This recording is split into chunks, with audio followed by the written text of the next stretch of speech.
Deixa eu colocar esses negócios.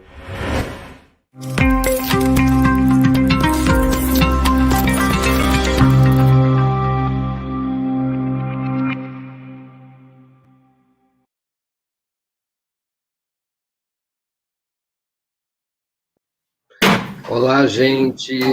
Estamos dando início a mais um Forças do Brasil. Meu nome é Mário Vitor Santos, eu sou jornalista da TV 247, do site Brasil 247.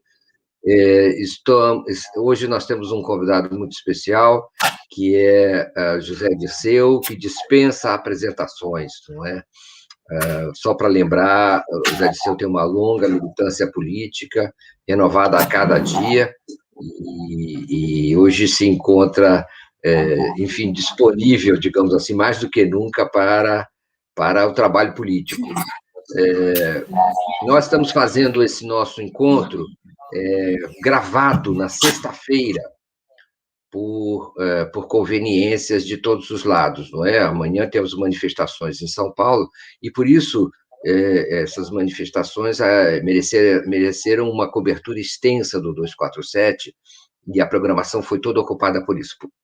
Então, dessa maneira, nós vamos fazer essa emissão no domingo, estamos fazendo no domingo, na noite de domingo, por isso que vocês estão vendo a luz do dia aqui, mas essa transmissão está sendo feita na noite de domingo, às 21 horas é a nossa programação.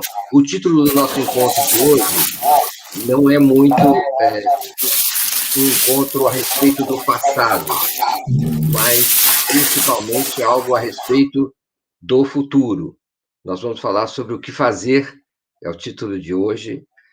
Não somos originais em nosso título, né? Há um outro autor já publicou um livro a respeito desse assunto no início do século XX, e ele próprio já citava, ao criar essa obra, citava um romance anterior de um escritor russo chamado Chernyshevsky, também chamado Que Fazer? Então, essa pergunta se coloca para sempre, e mais do que nunca hoje. E eu dou início a essa nossa conversa com o Zé Dirceu, agradecendo muito a sua presença e fazendo essa pergunta: o que fazer agora, Zé? Você tem falado da necessidade de combater o governo Bolsonaro, mas você tem falado de algumas outras coisas mais: mobilização, organização, conscientização. Você podia dizer mais o que você quer dizer com isso? Bom dia. Bom dia não, boa noite, né? Os que vão nos ver e ouvir. Bom dia para você, Mário Vitor. Muito obrigado pelo convite da TV 247, do Forças do Brasil. Eu tenho insistido muito que nós precisamos mudar, porque o Brasil mudou e o mundo mudou. Nós não vivemos um governo democrático, né? Não vivemos sobre a presidência do Fernando Henrique, ou do Itamar, ou do Sarney, ou mesmo sobre o Collor, né? Nós vivemos sobre um governo de extrema-direita, militarizado, obscurantista, fundamentalista religioso, né? Um governo repressivo, né? Porque existem muitas formas de repressão. E um governo que arma a sua base militante, né? Fanática, extremista, né?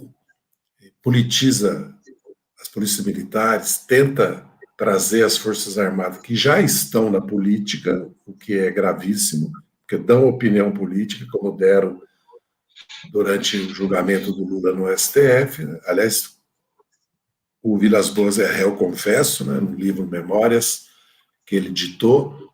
Também o Mourão escreveu 2 artigos manifestos no Estado de São Paulo. E nós, na transição, nós não, porque nós votamos contra. Incluímos no 142 da Constituição no artigo a garantia da lei e a ordem e que as Forças Armadas garantem as instituições. 2 aberrações. Primeiro, quem garante a lei e a ordem é a Polícia Civil, Militar, Judiciário e uma Força Nacional, como nós temos, permanente, aerotransportada, de ação rápida, profissional. Forças Armadas para estado de sítio, defesa nacional, agressão externa. E as Forças Armadas não podem se queixar, porque eles têm um status privilegiado na Previdência, têm as melhores escolas do país, os melhores hospitais, os melhores clubes, casas, apartamentos, ganharam quase 23%, depois 47% de aumento no governo Temer, no governo Bolsonaro, verba de custo, verba de representação, gratificação de habilitação, tem uma previdência especial, se aposentam integralmente, sem limite de idade, a metade aposenta aos 50 anos, a metade é filho de militar, então estão beirando a uma casta e querem fazer política, que é gravíssimo. Então, é um cenário que o país também vive um negacionismo com relação à pandemia, à ciência, o ataque à cultura, à educação, aberto, a tentativa de censurar que o Supremo impediu, de governar por decreto-lei que o Supremo impediu, de por fim, autonomias da universidade, estão estrangulando a pesquisa científico-técnica. O que será do Brasil sem a pesquisa científico-técnica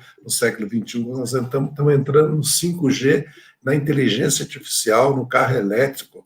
Né? A genética vai ser a medicina, a biotecnologia, a genética farão... É imaginável o que acontecerá com o 5G, com a evolução da biotecnologia, da genética, tudo que está acontecendo no mundo. Que, aliás, já ficou provado, em um ano nós tivemos uma vacina. Todos nós sabemos que vacina eram 5, 10, 30 anos. A humanidade agora vai dar saltos em um ano, talvez de 100 anos. Então, aí nós temos um governo que despreza a ciência, que despreza a tecnologia, o estudo, né? E um governo racista. Mas a sociedade brasileira tem consciência, Margarida. A Oxfam acabou de publicar uma pesquisa, eu escrevi um artigo dedicado a isso. O que diz a nossa sociedade? Primeiro, que há racismo e desigualdade da mulher, e o principal problema do Brasil é a desigualdade. A desigualdade, está lá dito. Mas a maioria quer aumento de imposto em geral, que é quase uma heresia. E a grande maioria, mais de 2/3, quer sobre os ricos. Para quê? Para a saúde, para a educação, para o saneamento, para a habitação, para aquilo que é papel do Estado. Porque imagina, a classe trabalhadora vive de salário, é a imensa maioria do país. As classes trabalhadoras. Apesar que a metade da nossa população econômica ativa está desempregada ou está na informalidade com baixa renda. Muito bem. Ela participa com o salário, mas só com o salário. A educação pública gratuita, que foi uma conquista de mais de 70 anos de luta, inclusive com material escolar, didático, merenda e transporte, poucos países da América Latina, acho que nenhum tem isso. Segundo, o SUS, que está aí, o Sistema Nacional de Saúde da Grã-Bretanha, e o SUS, 2 exemplos para o mundo. Quem diz isso é a OMS, é a ONU que diz isso, que o SUS, é o Banco Mundial que diz que o SUS é um exemplo. E participa quando ele tem lazer, cultura pública gratuita, porque ele não tem como pagar lazer, cultura. E participa quando ele tem o saneamento na casa dele, o asfalto na frente, e, como toda a Europa fez, você sabe muito bem disso, depois da Segunda Guerra Mundial, a Europa construiu casas para a classe trabalhadora com 10% de salário, alugada, ou para comprar altamente subsidiada, como era o Minha Casa Minha Vida 1 e 1,5 do governo da nossa presidente Dilma. Então, o Brasil vive uma situação de um país rico e desenvolvido, quinto em população, quinto em território, sexto em população, uma das 10 maiores economias do mundo, soberania alimentar, que poucos países do mundo têm. Vamos lembrar que a Inglaterra importa 75% dos seus alimentos, só para dar um exemplo. Energética, estamos aqui, esse escândalo da privatização da Eletrobras, que eu quero até abordar, quero dar os dados sobre a Eletrobras, para que todos e todas compreendam o que significa essa privatização. E temos soberania científica e tecnológica. O Brasil é uma potência. Quem diz isso são as revistas internacionais científicas. Elas que dizem que o Brasil é uma potência científica e tecnológica. Nós podíamos ter vacina. Um país desenvolvido, mas com pobreza e miséria por causa da concentração de renda e riqueza que essa pesquisa mostra. Então, nós precisamos mudar de governo. O Brasil, a primeira coisa que nós temos que fazer no Brasil é superar a era Bolsonaro, e aí nós temos que nos aliar a todos que se opõem ao bolsonarismo, todos que querem garantir a democracia. Na hora que nós vamos discutir o que fazer com o Brasil, vão surgir as diferenças naturais, e aí nós temos a eleição em outubro de 22, mas agora é deter o negacionismo, terminar a vacinação o mais rápido possível, aumentar o número de vacina, garantir o auxílio emergencial até o fim da vacinação e tomar as medidas necessárias para evitar a fome. Por quê? A carestia está aí, junto com o desemprego, há um arroxo salarial evidente. No país há um arroxo salarial, porque a inflação está comendo o salário da classe trabalhadora. Não é só dos servidores públicos que estão congelados, que ainda tem uma situação melhor que a metade da classe trabalhadora. Então, nós precisamos resolver esse problema, porque o ano que vem pode ter desabastecimento, não é só crise hídrica, inflação, carestia, o alto desemprego. Porque é isso que a economia vai crescer, nós já conhecemos da era Médici. A frase é histórica. A economia vai bem, o povo vai mal. Aliás, falava isso no Chile também, até pouco tempo atrás. Muitos economistas de direita diziam, não, a economia do Chile realmente vai bem, mas o povo vai mal. Deu no que deu. E o que está acontecendo na América do Sul expressa a falência de um modelo econômico que está sendo implantado no Brasil. Para me acordar minha filha às 9h40. Tocou aqui. Mas ela já levantou já. Tá bom. Se nós vemos o que está acontecendo na Colômbia, no Peru, no Chile, no Equador, e mesmo nas eleições na Bolívia e na Argentina, e mesmo no Equador e no Uruguai, que foram eleições empatadas, é que há uma reprovação do que o Paulo Guedes quer fazer no Brasil. É uma reprovação. E o mundo está superando isso, porque há uma questão, o que fazer no mundo, né? O Biden deu a partida para a reestruturação do capitalismo. Vamos lembrar que a gente tem que olhar os fatos, né? Sua Excelência, os fatos, né? Como dizia Ulisses Guimarães, né? O Luiz Carlos Pinto me lembrava Lulinha, né? Como a gente chamava Luiz ele. Costa Pinto. Costa Pinto, há 30 anos atrás, quando nós estávamos começando, 30, 40 anos atrás, era o Lulinha. Hoje é um jornalista já sênior, né? Então Luiz Costa Pinto é um grande jornalista. Ele me lembrava que o Ulisses, nas reuniões, falava, deixava uma cadeira vazia. E quando o pessoal começava, né? Ele falava assim, sabe por que aquela cadeira está vazia? Porque ali está sentado, Sua Excelência, o fato. O fato é o seguinte, depois da Segunda Guerra Mundial, vamos lembrar que teve a Primeira Guerra Mundial, que foi uma chacina da juventude europeia. Guerra colonial, disputa de território, né? Guerra de impérios, né? Depois nós tivemos a Grande Depressão. A gente fala assim, a Grande Depressão, mas foram milhões de mortos de fome. Milhões de mortes de fome. Foi miséria e pobreza em todos os países capitalistas, né? Os centrais, os impérios, né? Depois nós tivemos a Segunda Guerra Mundial, que custou 100 milhões de mortos e destruiu a Europa, a Grã-Bretanha, o norte da África, a China, o Japão, as Coreias, a Coreia naquele momento, né? A Coreia, que era uma colônia do Japão, né? Toda a Indochina, a Tailândia, a Birmânia, hoje Mianmar, a Malásia, destruiu parte da Índia. Quer dizer, o mundo... O que o capitalismo fez? Bretton Woods regulou o comércio, aí surgiu o OMS, o câmbio com o FMI, Basileia, os bancos, separou os bancos financeiros, os bancos de comerciais de investimento, e a ONU. O mundo está à véspera disso e o Biden deu a partida. Por quê? O capitalismo foi escravocrata. Se fundou no escravagismo, mas a Grã-Bretanha foi a vanguarda da luta contra a escravidão, e o Brasil é símbolo disso, né? Quem é que veio aqui nos pressionar o Império Brasileiro, a elite escravocrata, a nobreza, a aristocracia do Império, para acabar? O capitalismo foi colonial. Basicamente, a Grã-Bretanha se desenvolveu com as colônias e a França. A Alemanha queria seu pedaço, a Itália, daí as guerras, né? E a América do Sul é um exemplo disso, substituição da Grã-Bretanha pela Alemanha. Eu sempre lembro que os ingleses, o Brasil era de carroça e cavalo. Imaginem isso. E a comunicação era pelo correio no cavalo, no bornal do entregador de cartas era cavalo. Tem os ingleses que trazem para cá a ferrovia e o telégrafo. É uma revolução fantástica que permitiu que o Brasil, com os portos e os bancos que eles trouxeram, financiaram com o BNDES deles, que agora diz que financiar no exterior essa coisa ridícula, mas acontece que a oposição acadêmica liberal de direita assumiu esse discurso em 16, 17, como se A Grã-Bretanha virou o império que é porque tinha um Rothschild para financiar e exportar o quê? Capital, tecnologia e serviço que o Brasil estava começando a fazer. E a Lava Jato interrompeu. Golpe a Lava Jato. Então, eu acredito que o mundo está às vésperas de uma revolução energética, ambiental, que o Biden disparou. E o capitalismo está sendo tomado pela extrema-direita. Olha a França. A Itália já foi governada. A Alemanha Oriental, o primeiro partido já é alternativo para a Alemanha. Ou a Áustria, ou a Bélgica, porque a gente esquece esses países. A Holanda. E aqui nós tivemos o Trump, e temos o Bolsonaro. Aliás, a direita da América do Sul deu as costas para ele. Quando ele começou com a história de substituir a Unasul, o Mercosul por uma união de direita, o Eduardo Bolsonaro começou a querer fazer reuniões, o Pinheira, o Duque, o Macri deram as costas, porque isso é uma aberração no século XXI que está acontecendo. Entendeu? Então, eu acredito que o Brasil tem uma janela de oportunidade. Por quê? Porque nós somos uma potência.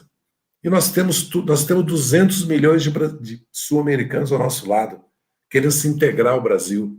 Nós podemos construir uma união sul-americana para ter presença e voz no mundo, como o Lula pretendia, que era uma política de Estado, não era uma política do PT, é de interesse do Brasil, da nação brasileira, a não ser que a gente renuncie e queremos ser uma fazenda extrativista dos países desenvolvidos, para exportar alimentos que concentra a renda cada vez mais, porque o que está acontecendo no Brasil é um absurdo. Já temos uma concentração de renda absurda pelo juro da dívida pública.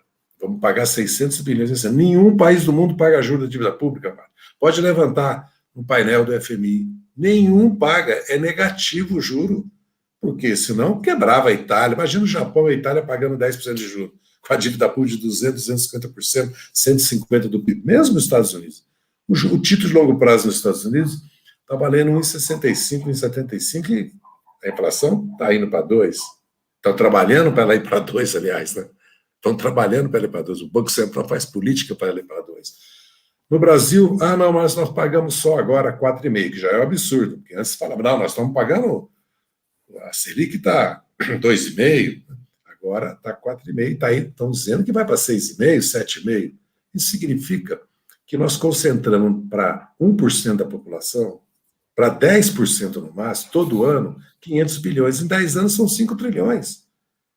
Aí vem a estrutura tributária, concentra a renda, cobra bens e serviços, não cobra de riqueza, renda e riqueza. Quer dizer, lucros de dividendos, grandes fortunas, herança e doações, e imposto de renda, porque isso que nós temos não é imposto de renda.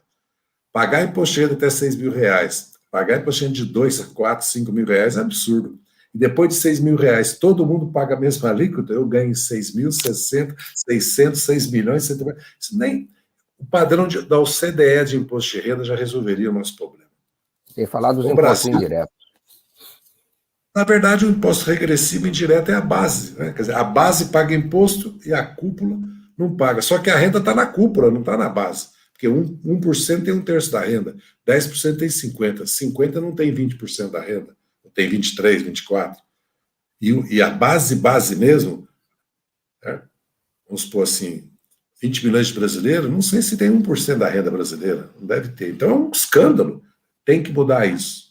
E o Brasil tem que assumir o seu papel de integrar a América do Sul e de fazer uma revolução científica e tecnológica no país e distribuir renda, que o país vai crescer. Por quê que vai crescer? Se falta 50% de saneamento, se faltam 15, 20 milhões de habitação, se nós temos áreas de risco, uma situação urbana insustentável de mobilidade, de ocupação de terras, bastaria as enchentes, as chuvas, o que acontece no Brasil, e a pobreza e a miséria. Então, se você tem 1/3 da população que não consome ainda os bens básicos, né, duráveis, móveis, eletrodoméstico, não tem lazer, não tem cultura, não se alimenta adequadamente, o Brasil cresce 10, 15, 20 anos. Fora que nós podemos dar um salto nas exportações, nós demos. As exportações brasileiras cresceram 10 vezes durante os 10 anos, aliás, que o Guido, inclusive, foi ministro da Fazenda, né? Que traçaram uma imagem do Guido que não corresponde à realidade. Né? O Brasil é, que eu quero repetir, uma potência em potência. Nós precisamos resolver o problema social, da desigualdade e político. porque o Brasil precisa de uma democracia. Nós não temos...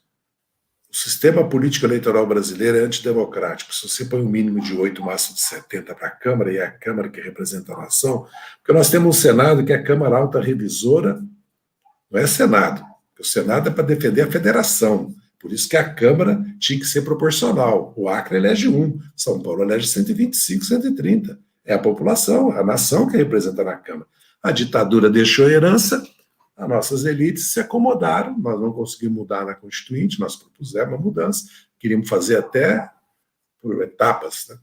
Como o Senado é a Câmara Alta Revisora e 25% do eleitorado elege maioria, porque são 14 estados, dá 42, né, com menos de 25% do eleitorado, como ele tem mais poderes que a Câmara, porque ele nomeia as autoridades, Banco Central, Procurador-Geral da República, os tribunais superiores, os embaixadores, as agências reguladoras, não é pouca coisa. Julga o presidente, julga... Não, e tem mais. É ele que autoriza o endividamento interno e externo dos bancos públicos. E agora o Banco Central é independente, vai ficar 2 anos no futuro governo, que é a coisa mais absurda que tem.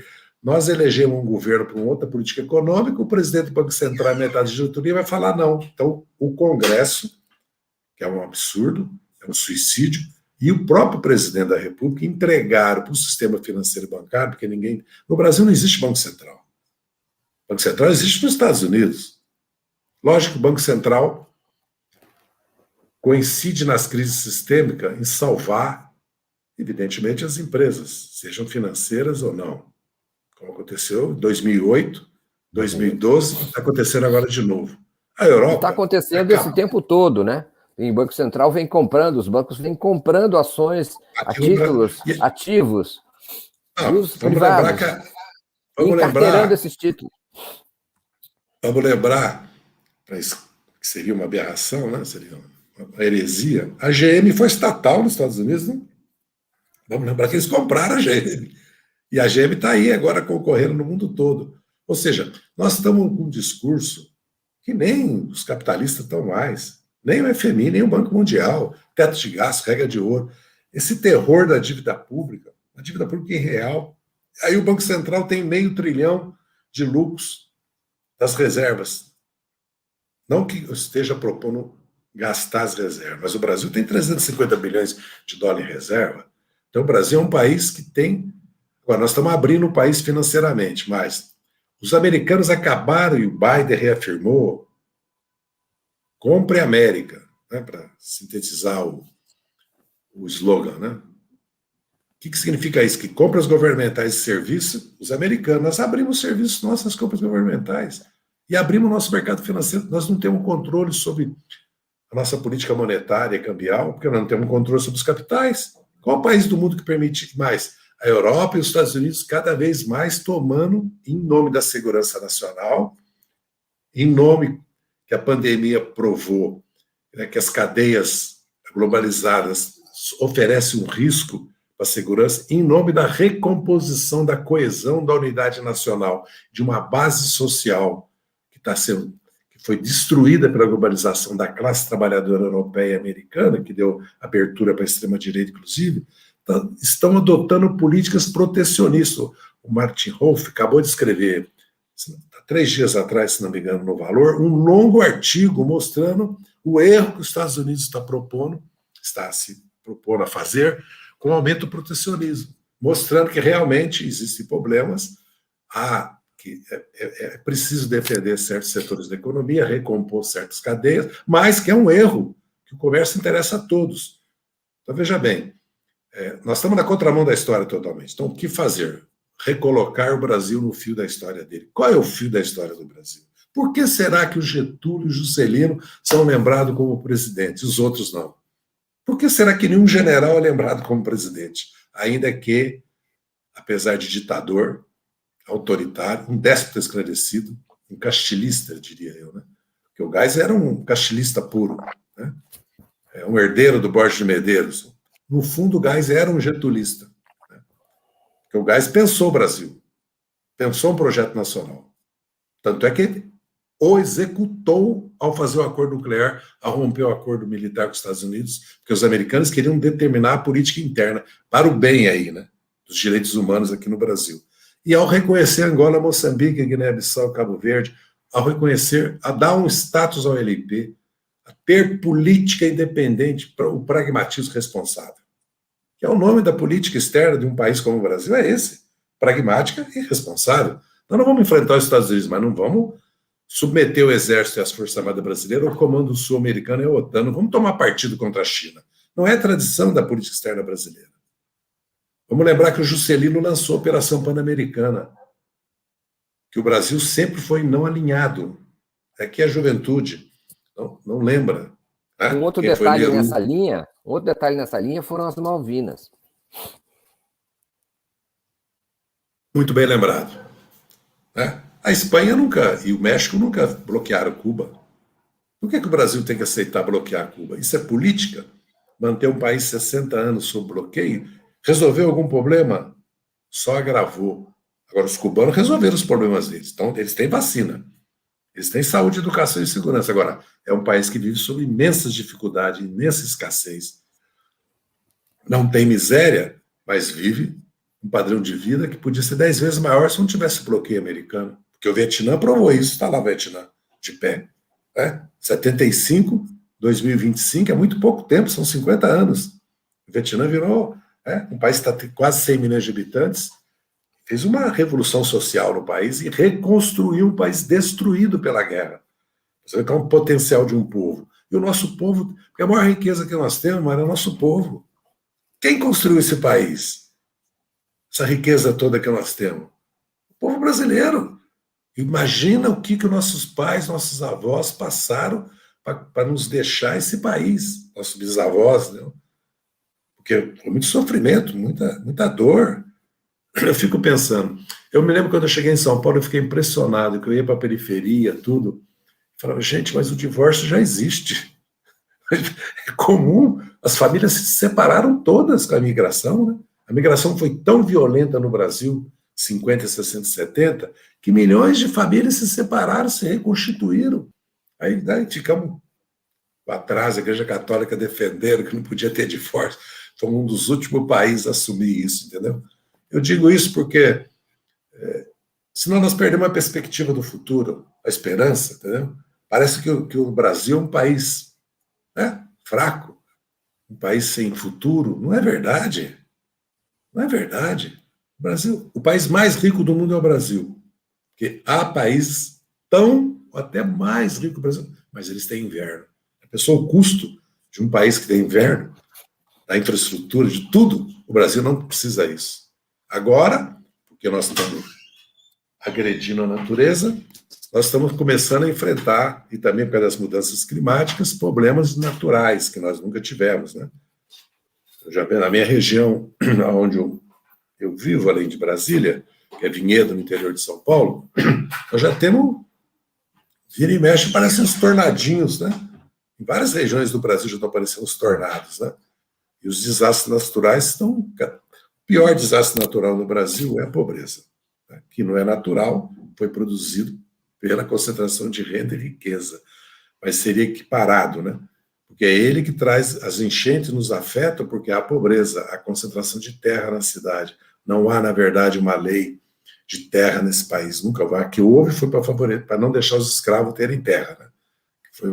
Se o Brasil tivesse feito uma reforma agrária no final do século XIX, como a Europa fez, e tributária, se o Brasil tivesse, no começo, se a Revolução de 30 tivesse sido uma revolução também agrária, porque essa era a bandeira de uma parte dos tenentes. Vamos lembrar que entre 20 e 30, a classe trabalhadora brasileira em si não tinha força, representação na sociedade, apesar que ela estava lutou em 17, com grandes greves, um anarco-sindicalismo, a classe trabalhadora que ainda falava galego, né? Falava genovês, falava catalão, né? Falava calabrês, né?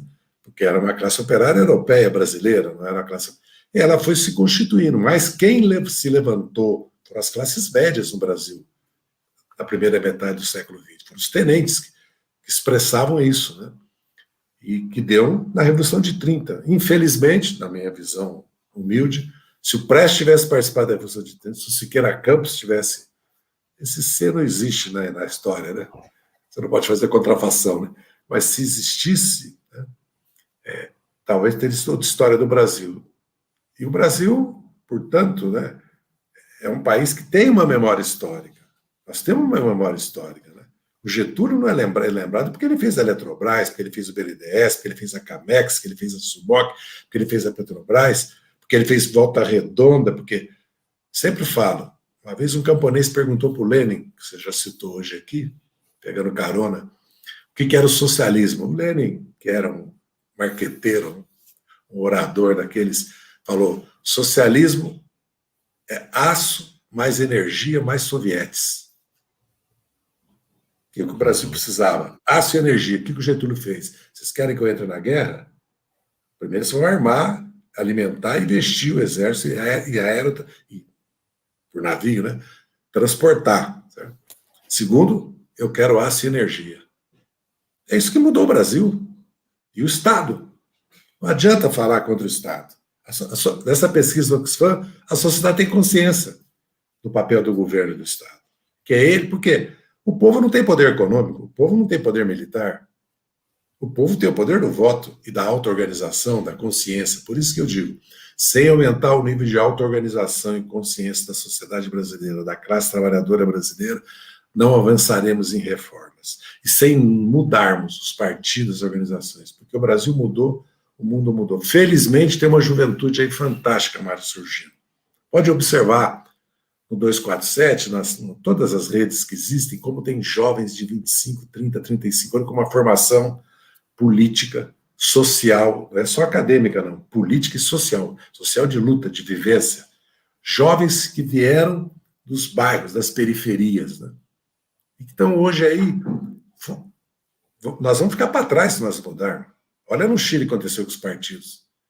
Com o PPD, só o Partido Comunista que mudou e foi vitorioso. O Partido Socialista, o Partido Democrata e o Partido Popular do Lagos, que foi presidente da República, fracassaram.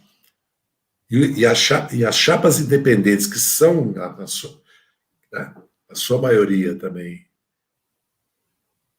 a chapa progressista é, na sua maioria, composta por progressistas, venceram as eleições, essas forças políticas. No Brasil, nós temos ainda um enraizamento muito grande do PT, porque depois do que aconteceu, nós temos 32 milhões de votos em 18 no primeiro turno por Fernando Haddad, que tinha sido prefeito, evidentemente era uma liderança, felizmente nós temos, né? O Boulos, o Haddad, o Rui Costa, o Flávio Dino, que agora se filiou ao PSB, lideranças, a Manuela, de todos os partidos, para não falar só do PT, ou o Freixo mesmo, né? Todos os partidos, para não pensar que eu estou puxando a brasa para minha sardinha, certo? Mas nós temos o Haddad, que tinha sido um ministro da Educação, um excelente ministro, era um economista, um filósofo, né? Um estudioso, um acadêmico, mas é um homem que governou, teve 32 milhões de votos, sob a liderança do PT, do Lula, e sobre o voto daqueles que não queriam o Bolsonaro. Não era o voto petista, não é isso. Nem sempre um partido tem o voto dos partidários desse partido. Aliás, ele não é feito para isso. Né? Ele é feito para ter o voto da maioria da sociedade. Então, nós temos que mudar. E estamos mudando. Como fazer isso, Zé? Voltar. Você falou, repito, sim. Organização, conscientização, mobilização.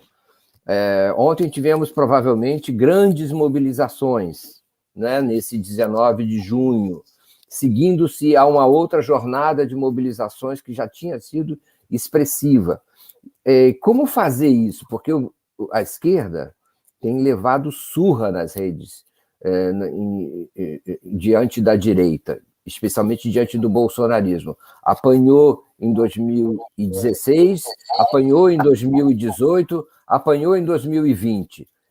Não vai apanhar nas redes em 2022, nesse novo mundo que você diz que precisamos nos transformar? É esse o palco atual, não é? E, ao mesmo tempo, como é que se organiza territorialmente? A classe trabalhadora, o nível de industrialização diminuiu muito. A economia brasileira hoje é muito ligada a serviços, quando não é a proletarização, o emprego precário, informalidade predominando. Como é que se organiza, se conscientiza e se mobiliza nesse novo mundo da internet e dessas características do trabalho? A internet não é um problema financeiro nem técnico, é um problema de prioridade política que nós erramos. Porque em 2008, quando o Obama estava perdendo a eleição, ele estava virando muçulmano, terrorista, e não era americano. E a esposa, Michelle Obama, estava sendo caracterizada como uma lobista, uma advogada riquíssima. Ele entendeu o que eram as redes. E o Brexit e o Trump provaram não só a importância da rede, mas o risco da manipulação e do uso ilegal das redes. Nós ficamos deitados no berço esplêndido aqui, né, da mídia tradicional. Então a esquerda pagou pelo erro que cometeu. Acordou. Meu entendimento é que nós estaremos em 2020 numa situação talvez até equilibrada. Não, porque nós não temos recurso aí para fazer a mídia ilegal, né, a mídia profunda, fake news, os robôs. Aí já é um campo que nós não podemos entrar, porque é ilegal, e segundo, nós não temos poder econômico para isso, porque se gastaram centenas de milhões de reais para o Bolsonaro fazer as redes que ele fez, e agora, por causa da investigação das fake news e dos atos inconstitucionais, que pregava a derrubada do regime democrático, o fechamento do Congresso, do Supremo, está se investigando a origem do recurso. Aliás, o que aconteceu na CPI com o Wizard é um exemplo claro de onde vinham os recursos. Então, sem isso, porque não é só que a direita nos derrotou, dentro de nós mesmos, o Bolo tinha quase 3 milhões e meio de seguidores, e o Gilmar Tato tinha 60 mil, 70 mil. Não é que um tinha 3 milhões e outro 2. Mas se você observar o crescimento do Lula e todo o trabalho que o PT e todos os partidos têm feito, e todas as lideranças têm feito, né, no YouTube, no Instagram, no Twitter, no Facebook, você vai vendo que há um crescimento. Acho que essa. Agora, a outra questão é muito simples. Eu tive um professor, de quem eu sempre fui admirador, até ele falecer, Franco Montoro, que foi nosso governador de São Paulo, foi senador da República, deputado federal, fundou o PSDB, era um democrata cristão. O PSDB foi fundado por democratas cristãos, sociais-democratas e sociais-liberais, que acabaram predominando. Eu me lembro como se fosse hoje, porque parte dessas lideranças eram e são meus amigos até hoje, independente das divergências políticas. Franco Montoro dizia para nós, eu era aluno dele, no primeiro ano da Faculdade de Direito da PUC, ele era o único professor do primeiro ano anti-ditadura, e anti mesmo, corajoso. Montoro não era só um homem, não era só um parlamentar, ele era um homem de ação também. Tanto é que na campanha das diretas ele mostrou isso, que ele apoiou mesmo, se mesmo é mesmo, os comícios que nós organizávamos, porque eu fazia parte, junto com o Jorge Cunha Lima, com o Mauro Montorim, você vai cair de costa, que é o terceiro personagem, João Dória Júnior, da comissão que mais tinha contato com o professor Franco Montoro, como eu sempre o chamei, né, durante toda a vida. Ele dizia, ninguém vive no Brasil, ninguém vive no estado de São Paulo, as pessoas vivem aonde? Em Sorocaba, em Campinas, em Vinhedo, né? Passa Quatro, que é a minha cidade, entendeu? As pessoas vivem numa cidade, e num bairro, numa comunidade, numa igreja, num time de futebol. Vive num clube. Pode ser um clube simples, pode ser um clube de classe média, e vive numa rua. Então, é o território. A esquerda tem que voltar para o território. Nós surgimos dos territórios, da luta contra a carestia. Quando o Brasil se urbanizou violentamente, e a classe trabalhadora começou a surgir, a classe trabalhadora industrial, da indústria já de bens e insumos, da indústria automobilística, depois da indústria pesada, química, nos bairros a pobreza era enorme, não havia equipamentos sociais. Eu posso andar por um bairro de São Paulo e mostrar para você, junto com uma liderança nossa, cada equipamento social que nós conquistamos o ano e como é que foi a luta. A Luiz Orlandina faz isso, né? Qualquer vereador mais antigo do PT, o Zé Mentor, que faleceu, foi deputado federal, foi vereador, foi deputado estadual, começou dando assistência social na década de 70 para lutas por saneamento, por habitação, por transporte melhor, por creche, né? Ou a Irma Passoni, que foi deputada pode mostrar cada equipamento conquistado. Nós temos que voltar para os bairros. Por quê? Porque é nos bairros que a direita se consolidou e que as igrejas neopentecostais, ao se associarem à direita, né, ao pensamento conservador brasileiro, porque há uma penetração grande do pensamento conservador em setores da classe trabalhadora. Não só religioso, como inclusive político e econômico. Né? Empreendedorismo ou, né, a teologia da prosperidade, né, expressa isso. A teologia da libertação, a sede e as pastorais foram substituídas pela nossa ausência. N fatores explicam a nossa ausência. A nossa institucionalização, porque nós governamos o Brasil 13 anos e meio, governamos os principais estados, milhares de cidades, né? E também a geração que passou, né, envelheceu, e por também erro político. Então, nós saímos dos bairros, eles estão no bairro. E eles são o braço amigo. Não é só o exército que diz que é o braço amigo. As igrejas neopentecostais são, na prática, para uma parcela importante da população, o aconchego, a confraternização, o meio social e cultural, o auxílio para o filho que está usando droga aí para uma clínica, o auxílio para o desempregado, a solidariedade social, e às vezes a luta. Então nós precisamos voltar para os bairros. E já estamos voltando. As associações de moradores, não é? As associações tudo que nós já conhecemos foram associações de moradores que fizeram na década de 70 e 80 o PT. Não foram só os sindicatos, foram muitos sindicatos, né? E as fábricas. Porque os sindicatos também vão ter que mudar, eles vão ter que ir para os bairros, eles vão ter que se abrir, porque a metade da classe trabalhadora está desempregada ou é informal. Então, os sindicatos. E mais, você sabe que daqui 15 anos a indústria vai estar na situação da agricultura em número de trabalhadores. Nós achamos que a automação, a robotização não tem, e a terceirização, a reforma da Previdência, a trabalhista, porque nós só sofremos derrotas. De 13, 14 até hoje, só derrotas. Só derrotas. Inclusive a derrota de 16, de 18, e, de certa maneira, de 20 eleitoral, que é centro-direita. Fez 45 milhões de votos, a centro-esquerda fez 25, e a extrema-direita fez 10 milhões. E o PSDB e o DEM perderam mais de 15 milhões de votos, o PSDB e o MDB. O DEM cresceu um pouco. Quem cresceu foi PP, PL, PRB, esses partidos que cresceram. E PSD, partido do Gilberto Kassab, que cresceram.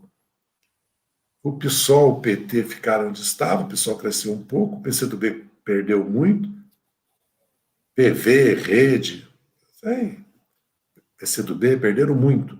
Então nós temos uma situação política no Brasil que também tem que ser abordada pela esquerda. Nós temos que organizar, dar mais consciência. E as ruas? Sem ruas não há mudanças.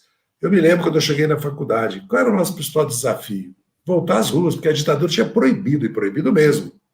Hoje a gente fala proibido, mas não. Essa repressão que tem hoje aqui é refresco. Porque você podia morrer, você podia ser preso, torturado, desaparecer. Né? Nós lutamos primeiro por voltar às ruas. Eu me lembro como fosse hoje. Claro. Quando nos proibiram de fazer eleição, contra a vontade do reitor, porque o reitor era um democrata, pai do Celso Bandeira de Mello, que a gente chamava ele de Oswaldão, carinhosamente, porque realmente era uma figura afável, né? Uma figura simpática, professor Oswaldão. Nós fizemos uma eleição de Santa Cadema na rua, com cavalaria, bomba, espada, não era cacetete, não, era espada, né? E pau, toda a rua ali da Monte Alegre. Fizemos a eleição 70%, depois fizemos a da OEA no estado inteiro. E fomos para as ruas. Eu até me lembro que naquela época, Castro Alves ainda estava muito na memória da juventude, que nós dizíamos: a praça é do povo como o céu é do condor, que é uma frase de uma das poesias de Castro Alves. Né? E nós ocupamos as ruas. E foram as ruas, né, que deram as diretas. A Constituinte foram as emendas populares que deram o caráter da Constituinte. Porque a Constituinte plasmou, concretizou, ordenou todas as conquistas sociais que fizeram do Brasil o que ele foi.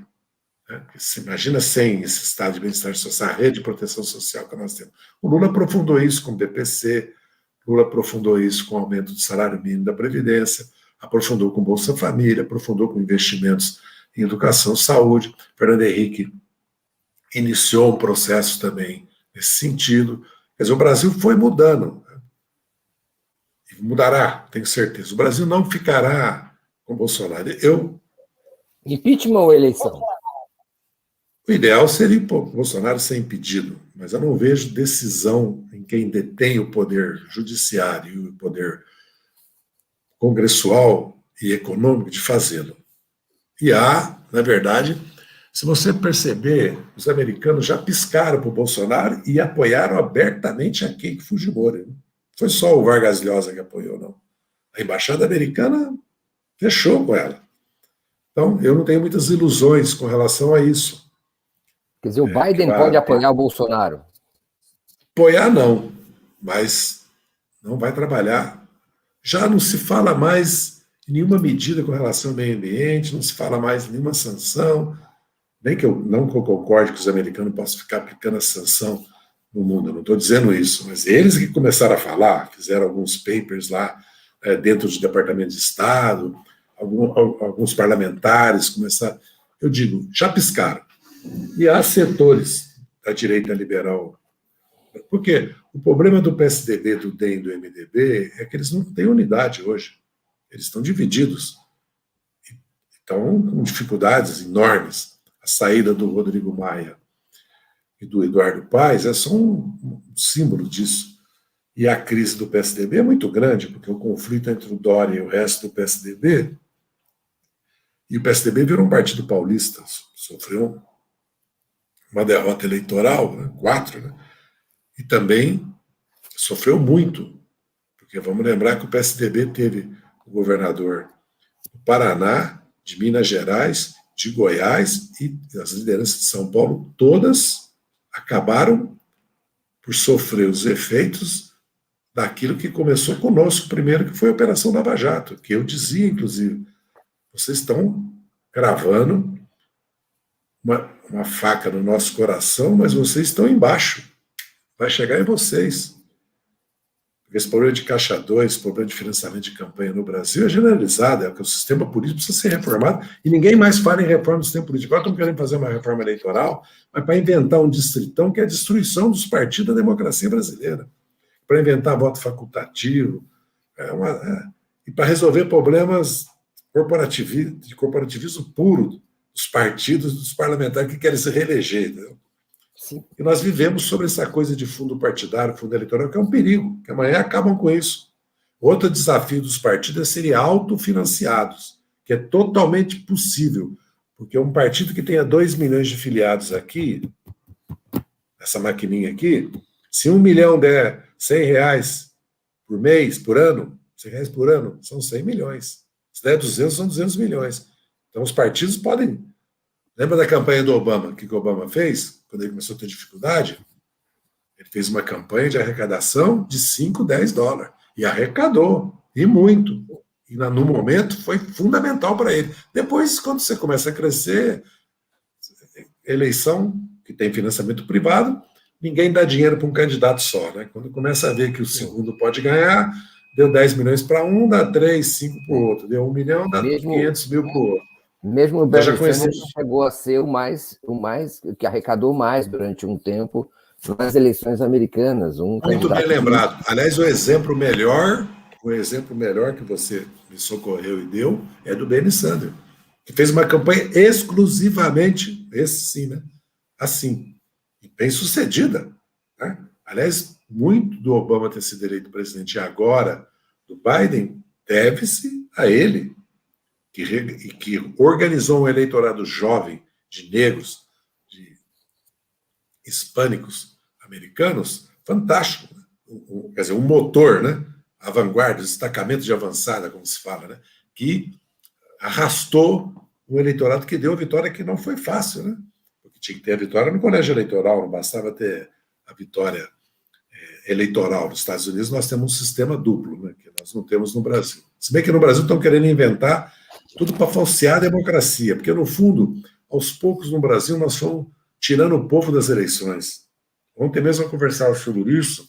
Se você fizer uma análise da legislação que tem hoje de campanha eleitoral, é para não ter campanha. é para a campanha ser nos meios de comunicação. Que é um problema sério. Os meios de comunicação estão muito concentrados no Brasil, muito monopolizados. É que as famílias estão... A família Mesquita não detém mais, né, na verdade, o controle do jornal, nem a família Tivita detém mais da Editora Abril, muito menos da Veja. Né? Mas nós temos famílias que controlam os jornais e oligarquias eletrônicas parlamentares regionais. Os jornais hoje no Brasil, nos estados, são de políticos, senadores e deputados, ou de famílias políticas.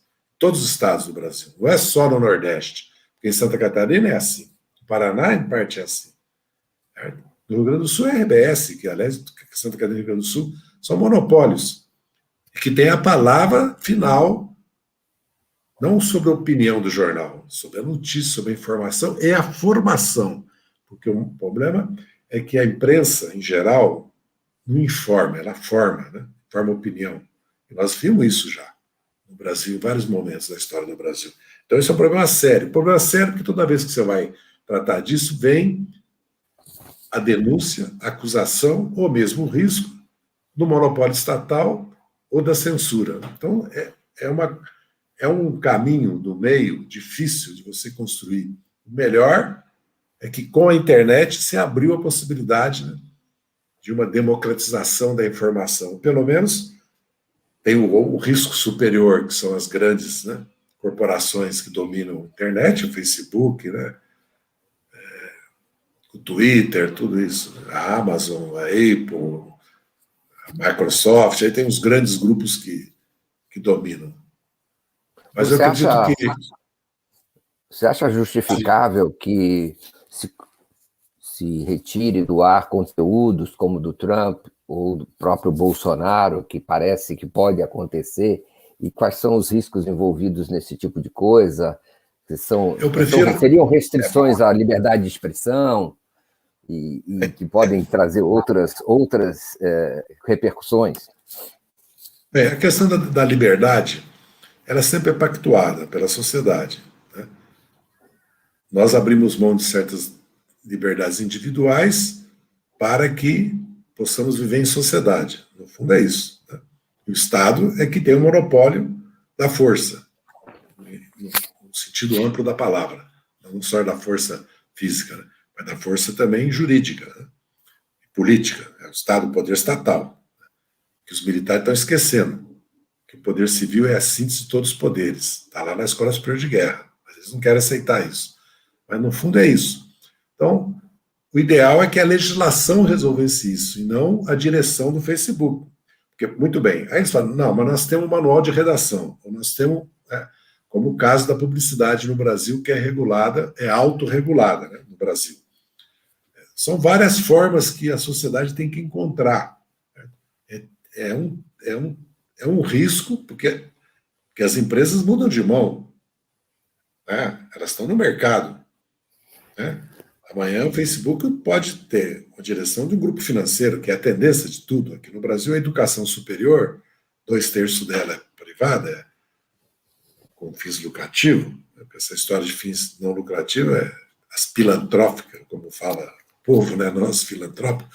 Mas qual a diferença? O Mark Zuckerberg pode, mesmo que não mude, Mark Zuckerberg pode ter o direito de decidir se o... Não, é isso que eu estou dizendo, não pode. É isso que eu estou dizendo, tem que ter uma legislação.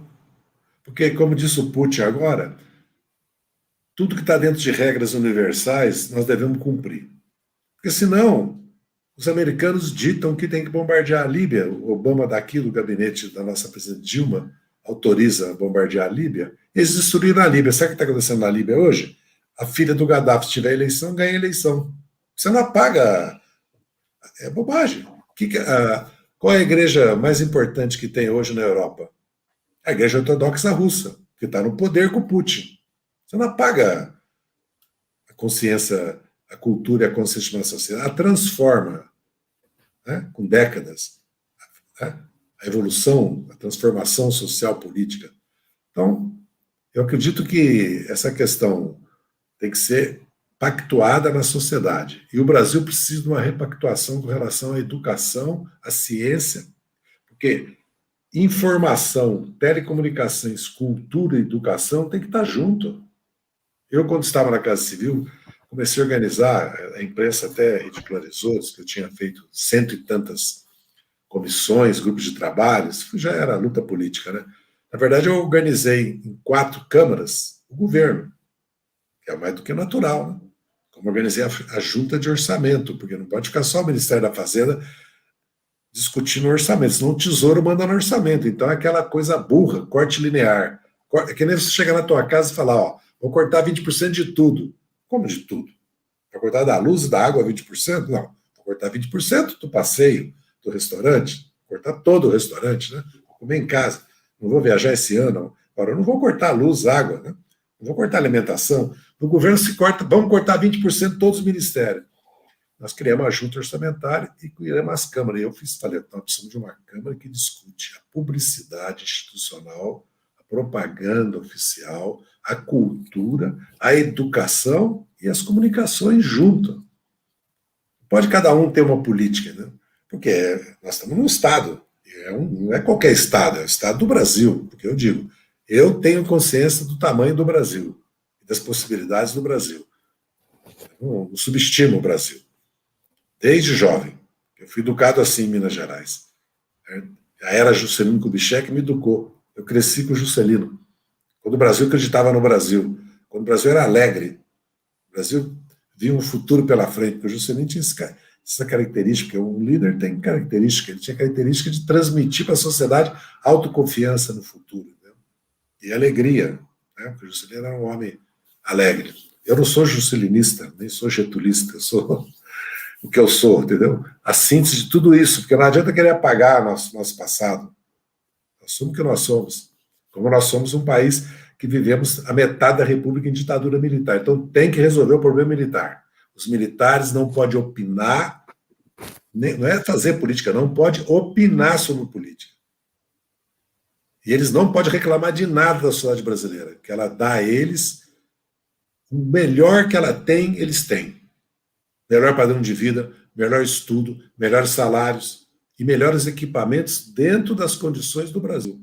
Agora, esse exército, essas forças armadas que nós temos hoje, tem que ser totalmente reformulado, porque nós estamos na guerra cibernética. Isso vai fazer parte do programa do PT? Bem, aí já é com o Lula e com o PT, porque eu tenho que tomar um cuidado danado, porque eu não posso falar em nome do PT, eu falo em meu nome, porque eu não sou dirigente do PT. Quer dizer que eu não tenha liderança no PT, porque pela minha história, que se confunde com a história do PT, porque são 44 anos, eu tenho 75, então 2/3 da minha vida foram dedicados exclusivamente ao PT. Olha que eu dediquei, me custou 4 anos e meio de prisão agora, né? Eu já tinha sofrido 10 anos de clandestinidade e 11 meses de prisão na ditadura, e prisão que não se compara com essa, né? Aquilo era prisão mesmo, né? Eu não posso falar em nome do PT, eu estou dando a minha opinião. E pela história do PT, certo? Nós temos confluência na opinião que as Forças Armadas precisam ser reestruturadas, né? Para que elas sejam Forças Armadas à altura do século XXI. Né? O Brasil tem que ser defendido por mísseis, agora não é a infantaria que vai defender o Brasil. Aí abre mão de Alcântara, abre mão do veículo lançador de satélite, aí vem a pressão americana para abrir mão do submarino nuclear. Nós já abrimos mão da bomba nuclear. Assinamos o TMP. Agora não vamos assinar o adendo que eles querem fazer, porque nós temos soberania. O Brasil tem que ter forças armadas modernas e tem que remodelar as forças armadas. Agora, não pode fazer política. Não pode opinar sobre política. E tem que mudar a educação, né? Eles não aceitam, é uma coisa inacreditável. Até a Grécia, os coronéis foram julgados, né? Até a Guatemala. No mundo todo. Você responde pelos teus atos. Eu não respondi pelos meus atos? Independente se eu sou inocente ou sou acusado, eu não fugi do Brasil. Eu não contestei a justiça. Eu me submeti à justiça. Outra coisa que eu recorro, que eu denuncio, como foi o caso do nosso presidente Lula. Ele não fugiu. Ele não deixou de ir lá depor. Ele depôs de cara a cara com o Moro. Lembra o depoimento do Moro? Eu respondi às acusações. Me condenaram. Agora eles não. Eles acham que eles não podem ser investigados, processados, julgados, absolvidos ou condenados. Nem pela história. Eles não querem, eles querem mudar a história. Aí não aceito. e querem que as escolas deles ensinem uma doutrina que tem um lado só, uma visão só da vida, da história, da humanidade, tudo. Essa coisa de Guerra Fria, inimigo interno, a China nossa inimiga. O que é isso? Nós vamos aliar os Estados Unidos? Não, quem é que decidiu que nós vamos aliar os Estados Unidos? Nós temos uma doutrina e uma lei de defesa nacional. O Brasil tem interesses nacionais. Isso, nós construímos isso. Não tem nada a ver com o PT. Não tem nada a ver com o PT. É o que é, o Brasil é o que ele é. Então, os militares têm que. As escolas militares têm que ser como as universidades brasileiras. Tem que ensinar teoria econômica, todas as teorias econômicas, todas as visões da história, todas as visões ideológicas da vida. É possível querer fazer escolas que em 34 anos saem militares falando isso, que no Brasil não tem racismo, condenam a homofobia, que o povo não sabe votar, que eles são os árbitros do país, aí sai militar, que não houve golpe militar, que não houve ditadura no Brasil, educam durante todo o ensinamento. E você não pode falar sobre isso. Aí o Etchegói, o general Etchegói, que vem de uma família de militares, e que foi chefe do gabinete, que articulou o golpe contra Dilma, né? Ele vem, se ofende, se apresenta perante a sociedade de uma forma como se nós estivéssemos fazendo a maior violação, né, da lei, ao dizer que precisa discutir a educação nas escolas. Quer dizer, os militares são um Estado dentro do Estado. Como agora eles não dão informações para o Tribunal de Contas da União sobre. Porque eles querem esconder da nação quanto custa a previdência militar. Os militares que estão na reserva, que diz que não são aposentados. Né? Inventaram esse sofisma, né? Que não há aposentadoria, não há contribuição para a aposentadoria. É uma contribuição social de 9,5%, se não me engano agora. Então, eu não estou nem querendo reduzir salário de militar, tirar dos militares as escolas, os apartamentos, as casas, é o direito deles. Que eles têm uma aposentadoria especial, que eles têm uma vida, evidentemente, que eles estão à disposição da nação para defendê-la, correndo risco de vida, eles têm que ter um status especial. Não casta, não privilégios, não regalias, não mordomias. Aí não. Tem que olhar a condição de vida. Diga. Aparentemente, aparentemente a política ferve nos quartéis, ao contrário do que a imagem ideal que se quer passar. Mais do que isso, não é que exista política nos quartéis. Os quartéis são política, mais do que nunca. Segundo, são uma política, essa política que você está falando, e terceiro, nada indica de que eles queiram voltar para uma situação de normalidade, de respeito a dias. E quarto, eles provavelmente estarão, não tem melhor opção que o Bolsonaro, estarão atrás dele, no sentido de manter toda essa situação que foi criada. Não tem melhor posição para eles, se a gente entendê-los como um corpo único, do que essa que existe hoje e que eles projetam para o futuro nas próximas eleições. Não te parece que eles podem chegar até mesmo a um golpe, ou a suportar um golpe, apoiar um golpe? Eles não aceitam a alternância do poder, não aceitam a esquerda no poder, não aceitam socialistas no poder. Democracia para eles é a democracia deles, né? Da maioria da sociedade. E não aceitam, inclusive, a pluralidade da educação.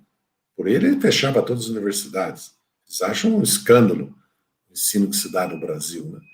É uma coisa muito reacionária. Então, eu concordo plenamente com o que você disse.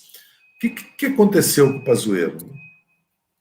Na melhor das hipóteses, o alto comando, para não ter uma nova crise com Bolsonaro, uma demissão dos 3 comandantes, não puniu o Pazuello. A segunda hipótese é que a maioria do alto comando não quis punir. E a mais grave é que os capitães e os coronéis se impuseram. Eles queriam punir, mas quando veio a reação dos quartéis, não puniram. Então nós estamos numa situação muito ruim. Por quê? Porque militarizou o governo, porque os militares estão no poder, porque eles participaram do golpe, eles participaram do veto ao habeas corpus ao Lula, eles apoiaram a Lava Jato. E eles estão numa visão neoliberal. Outra coisa, o que está se ensinando nas escolas militares é a visão neoliberal, e é a coisa do Comando Sul dos Estados Unidos e a OTAN, colocar nosso exército sob o comando deles. Quer dizer, que o Brasil vai fazer parte da OTAN? É isso que nós queremos? Então, nós vamos nos associar da América do Sul, que é o nosso habitat histórico, cultural, geopolítico e econômico, que é aqui que o Brasil tem a base no mundo, que é a Ásia que vai predominar, não é a Europa e os Estados Unidos. Quer dizer, não é uma coisa que... Quer dizer, quem que acha que daqui a 30 anos quem vai predominar no mundo? Basta olhar os dados de população. Hein? 70% da população vive na Ásia, gente. Onde é que nós estamos com a cabeça? Entendeu? Então, outra coisa, nós somos a África Ocidental, o Atlântico Sul, nós somos a América do Sul. É isso que nós somos. Nós somos africano brasileiro. Não é possível que a gente não tenha visão. Outra coisa, o mundo não é o mundo dos Estados Unidos mais, é o mundo da China, da Rússia, da Índia, da Turquia. A Turquia mandou tropa para a Síria, para a Líbia, e agora estava lá combatendo no Azerbaijão, Armênia, no conflito. Onde que nós estamos? Onde que os militares nós estão com a cabeça? Eles acham que o Irã... Se o Irã... Por que você acha que os Estados Unidos não faz nada contra o Irã? Como fez contra o Iraque, fez contra o Afeganistão, a Líbia, e quis fazer contra a Síria. Quis. E o Irã e a Rússia impediram. O Irã é o Irã, é uma potência. O Irã tem um exército internacional, que é o Hezbollah. Então, quer dizer, nós estamos vivendo... O que nós somos? Um dos maiores países do mundo, as maiores economias do mundo, uma potência, e não há visão sobre isso, não há estratégia sobre isso, não há política externa sobre isso, nem de desenvolvimento. Porque o Bolsonaro não tem política econômica, não tem política de desenvolvimento. O Bolsonaro passa a semana toda vendo como ele se reelege, tomando medidas econômicas totalmente contrárias a tudo que eles pregam, né? Vai para conquistar a base eleitoral aqui de caminhoneiro, ali de militar, ali no Nordeste. Esse escândalo dessas emendas impositivas de dezenas de bilhões de reais só para fazer eleição e para fazer caixa 2 para eleição. Abertamente. E ninguém fala nada. Inclusive o TSE.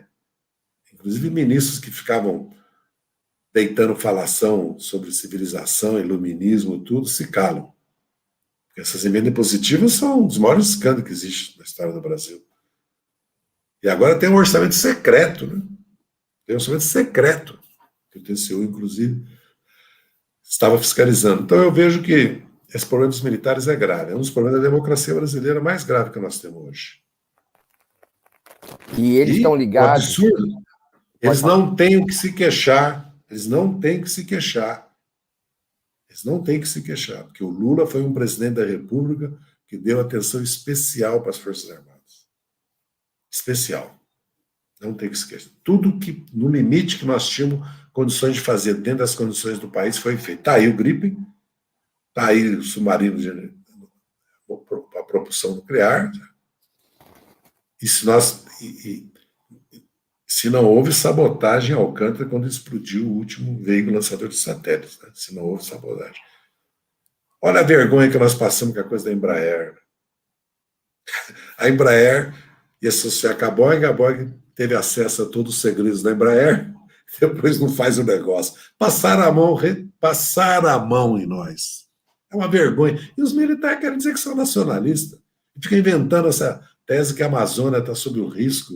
A Amazônia está sob o risco dos madeireiros, dos garimpeiros, do avanço da soja e da pecuária predatória. É isso que a Amazônia, das queimadas, né? Do império, do crime, que não há lei na Amazônia.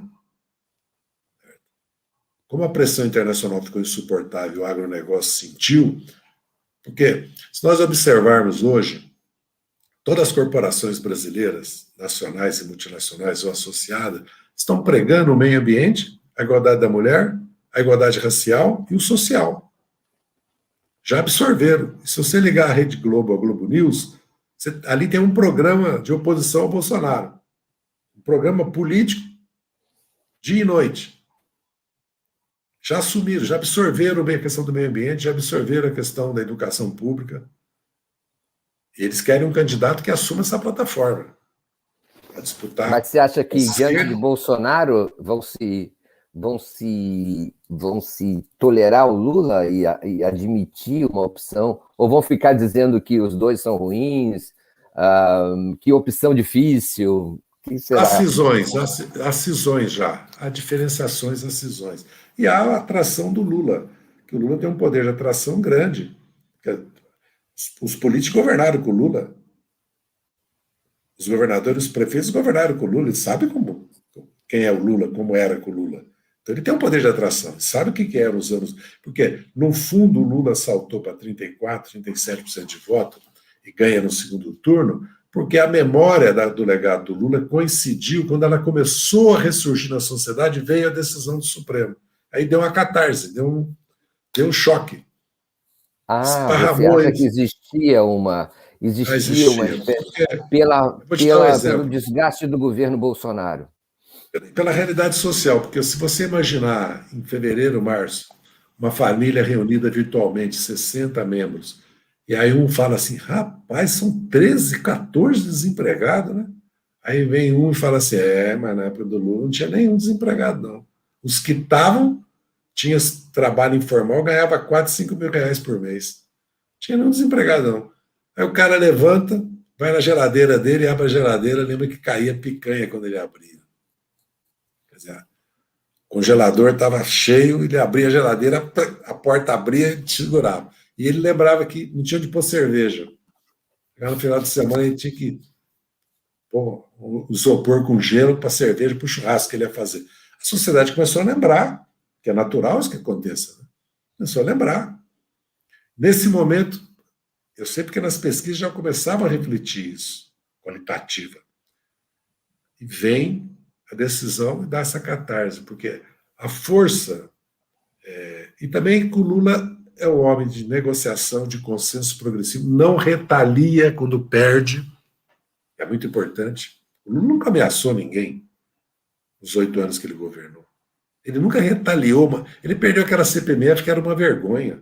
Como é que os bancos cobram de tarifa de nós e não quer pagar eu não quero pagar 0,38% para uma operação financeira e o banco me toma 100 bilhões de reais por ano em tarifas, entendeu? É uma coisa vergonhosa.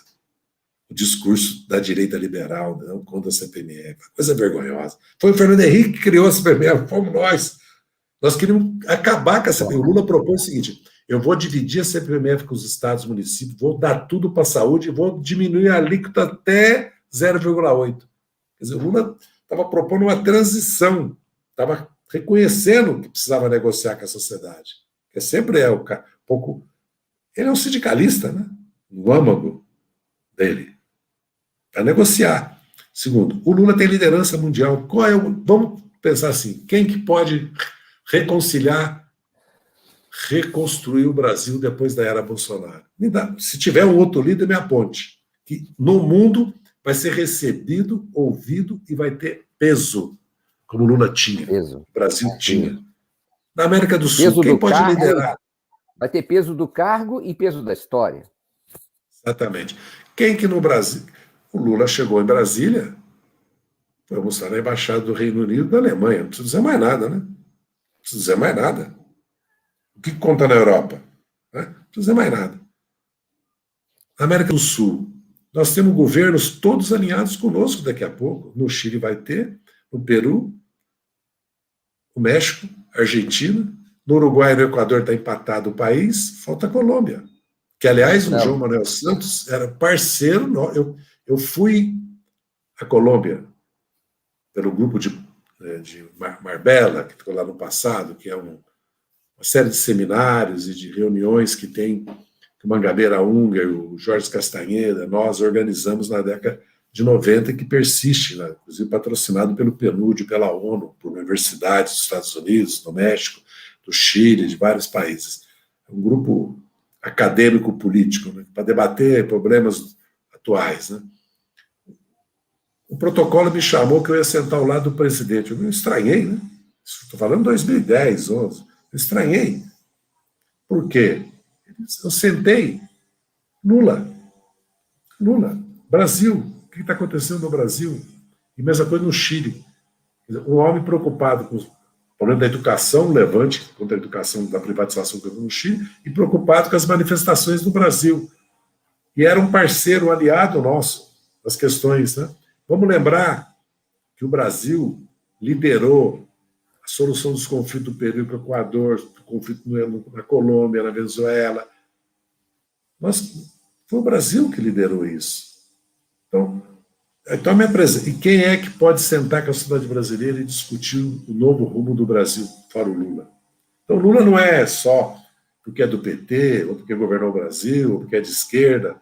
É que ele é uma saída para o Brasil nesse momento, uma saída pacífica e democrática para o Brasil. Porque tem outro lado que é uma saída pela violência e pela ditadura. O que nós estamos falando é que o país... Depois nós vamos resolver os outros problemas no Congresso Nacional. Quem vai decidir é o povo no voto. Não é o PT, não é o Lula. Isso aqui é uma democracia. Isso aqui não é propriedade de nenhum partido político, de nenhum presidente. Né? Nós entendemos assim e exercemos o poder assim. Aliás, a presidenta Dilma também. Você falou de primeiro... Você falou de Lula. Você acha que Lula está no segundo turno? Segundo, você acha que Lula está no segundo turno contra Bolsonaro? 3, como é que melhora o Congresso Nacional? Dá para virar o jogo no Congresso Nacional, que você acabou de se referir com a derrota na CPMF e outras, né? Essa boiada toda que está passando, como é que altera isso? Se os partidos políticos nossos constituírem uma frente para mudança no Congresso Nacional, com um discurso, com apelo ao eleitorado, nós podemos chegar a 200 deputados, nós temos 135. Mais do que isso, só mudando a estrutura do Congresso, porque esse mínimo de 8 a 70 é um escândalo, né, Mário? É um escândalo. Isso é uma coisa mais antidemocrática que existe. Por que os paulistas só elegem 70 deputados e o Acre elege 8? Não tem sentido. O Acre vai ser definido no Senado. No Senado. E nós podemos fazer cláusulas. Não, nós podemos fazer cláusulas. O Brasil precisa começar a consultar a população. Os americanos, que são uma plutocracia, um império, não são uma república, uma democracia, eles consultam o povo sobre questões ambientais, tributárias, valores morais, sobre questões básicas, né, que estão na ordem do dia da humanidade hoje. Consulta a população. Vai ter aborto ou não vai ter aborto? Descriminaliza a droga ou não? É plebiscito. O povo vota. Por que no Brasil... Que esse medo que tem no Brasil um plebiscito? O medo é, inclusive, atávico, porque não tem explicação, porque nós perdemos o plebiscito dos armamentos, você lembra, né? Lembro. A sociedade optou por uma outra solução. Nós respeitamos. Ele agora está violando toda a legislação para armar as milícias dele. Então, eu acredito que há possibilidade, sim, de crescer no parlamento. O Lula, tudo indica, estará no segundo turno agora. Nós temos um ano até junho do ano que vem, quando vai ter campanha mesmo. Né? E é improvável que o Bolsonaro não esteja no segundo. Não é impossível, porque são coisas diferentes. Uma coisa é a economia. A economia pode crescer, mas não vai melhorar para baixo. Não vai resolver os problemas mais importantes que tem na economia. Que é a inflação, que é a carestia, que é o desemprego, que é a pobreza, que é a miséria. A propaganda não vai fazer ele ganhar, porque ele não vai levar ele a nada, nem Bolsa Família, isso aí eu não acredito. É a política que vai resolver, e a política está contra ele, porque há um consenso na 2/3 da sociedade que o bolsonarismo não é a solução para o Brasil. Porque toda semana o Bolsonaro adota medidas, tem comportamento que ele vai perdendo eleitorado, que não é nosso, mas ele vai perdendo. E nós temos o nosso eleitorado, que nos dá as condições de chegar no segundo turno precisando 5%, 10% de voto para ganhar, entendeu? Porque não é impossível ganhar do outro contra o Bolsonaro. Não que todo eleitorado anti-bolsonarista vai votar no segundo turno, pode votar branco ou nulo, mas não haverá o mesmo comportamento, porque já está sendo pactuado isso agora. Quando o Lula encontra com o Fernando Henrique Cardoso, é uma mudança radical. Quer dizer o seguinte, a democracia está em risco. Vamos preservar a democracia. Depois nós vamos nos matar lá no parlamento, na rua, tudo, para ver que faz reforma assim tributária, faz reforma política assim. Aí é outra discussão. Como é que o Brasil se relaciona com o mundo. Os problemas nós vamos disputar. Mas primeiro vamos resolver isso, vamos virar essa página do Brasil. Porque um pouco é isso. Tem que ter uma... Senão, nós vamos lutar sozinhos pela democracia. É que eu digo, eu espero que no Brasil não sejam só os setores populares, os partidos de esquerda, que tenham que defender a democracia, que tem que defender que os militares não podem fazer política, que tem que defender que precisa de uma reforma tributária mínima, precisa combater a desigualdade. Espero que não seja só nós, que outros setores, inclusive empresariais, classes médias, abram, porque senão vai acabar como no Chile, no Peru, é bobagem. Vai acabar. Porque o Brasil é diferente, então, só o Brasil na América do Sul não vai ter uma maioria da população que vai querer mudar. Vai porque a realidade se impõe. E a consciência vai se formar. O Bolsonaro foi o grande responsável pela mudança política no Brasil até agora. Ele é que formou consciência na juventude, milhões e milhões de jovens. A fase 2013, 2016 não existe mais, que era antipetista e de oposição ao nosso governo. O Bolsonaro criou uma consciência no país que o país precisa mudar. Com a política, porque ele levou a política dele ao extremismo, né? À violência, ao ódio, e ao totalmente, né, antissocial, e criou isso. Essa coisa do Paulo Guedes, essa coisa da Eletrobras é um escândalo que não tem precedente. Quer dizer, a mentira sobre a Eletrobras, eu sempre procuro me ater aos fatos, como eu estava te dizendo, né? Não é só a importância que a Eletrobras tem. Entre 18 e 20, a Eletrobras deu 30 bilhões de lucro. Os acionistas recebiam 2,6 em 20 bilhões e 2,3 em 19 e 20. Quase 5 bilhões por ano em tributos. Investe em ciência e tecnologia $500 milhão todo ano. Tem um dos maiores complexos de pesquisa e inovação. É responsável, veja bem, 48 usinas hidrelétricas, 12 termoelétricas, 2 nucleares e 60 eólicas. 50 mil megawatts, 61% de empreendimentos de propriedade integral, 23% participação da Eletrobras. Quer dizer, a Eletrobras já está associada ao capital privado, é uma mentira. O investimento privado já é fundamental. É uma mentira isso. 15% de propriedade compartilhada. E tem a metade da capacidade de Itaipu. Ela tem 76 mil quilômetros de linhas de transmissão, 64 empreendimentos corporativos, e 9,7 sociedade de propósito específico. Apenas a rede base construída de 230 kW, 70 mil quilômetros. A companhia tem a presença internacional de 1.500 quilômetros entre Argentina, Uruguai, Paraguai e Venezuela. Então, é uma companhia que dá lucro, bem gerida, porque houve focos de corrupção, escândalos, caixadores, tudo interessante. É como a Petrobras, né? Dizer que a Petrobras quebrou, se endividou por causa da corrupção, é uma falácia, uma mentira. A Petrobras teve dificuldade porque o preço do petróleo caiu de $100 para 12, $20, 22, sobrou petróleo no mundo. A Petrobras teve dificuldade porque houve uma crise política no país. A Petrobras teve dificuldade porque está havendo uma transformação no mundo.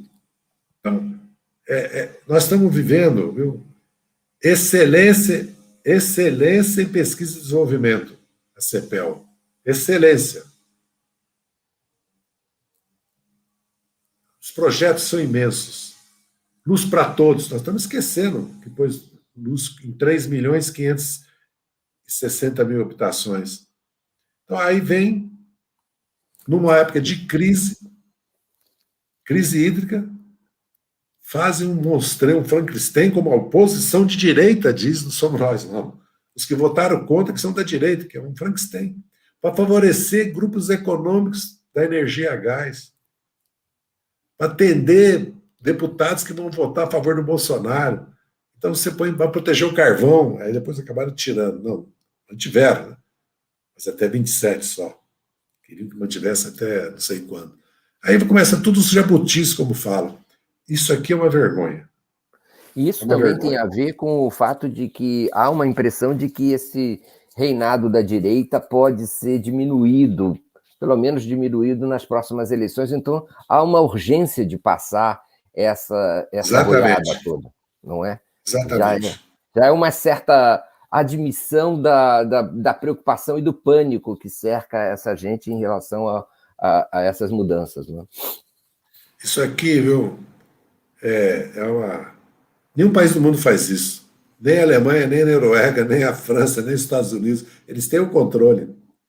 E nós vamos perder o controle sobre as reservas de água.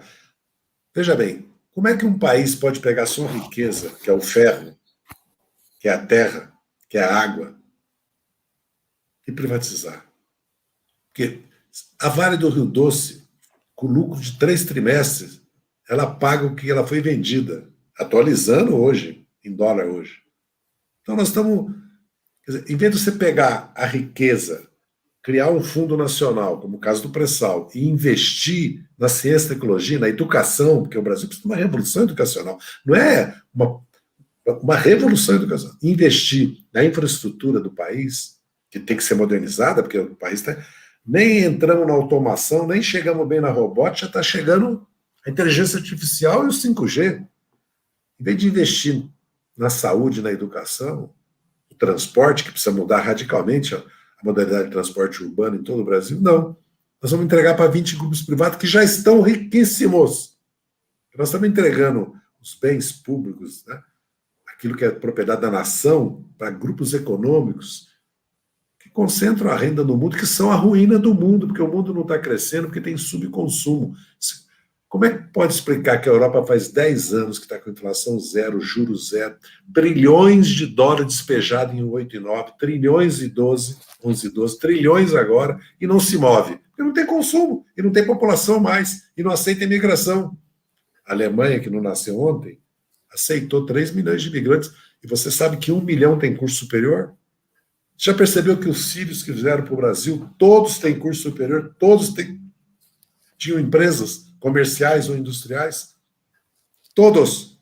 É raro você encontrar um sírio que veio da Síria, porque tem imigração e imigração, porque também a imigração nos Estados Unidos e na Espanha, para dar 2 exemplos, reduz o custo da mão de obra a 1/3, a metade. Você não põe um americano ou um alemão para colher laranja, para colher algodão, para plantar fruto de hortigranjeiro, né, para ter. Você não põe. Você já viu francês trabalhando no serviço na França, na Alemanha, alemão? Eu nunca vi. É espanhol, português, agora é o guaranês, polonês. Já percebeu isso ou não? Você já andou num navio que tem a própria nacionalidade do navio trabalhando?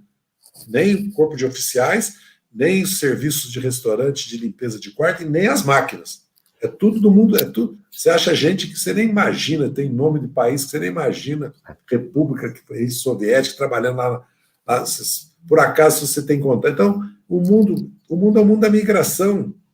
Sim. Tem que falar que esses jovens migrantes contribuem para a previdência dos velhos desses países, certo?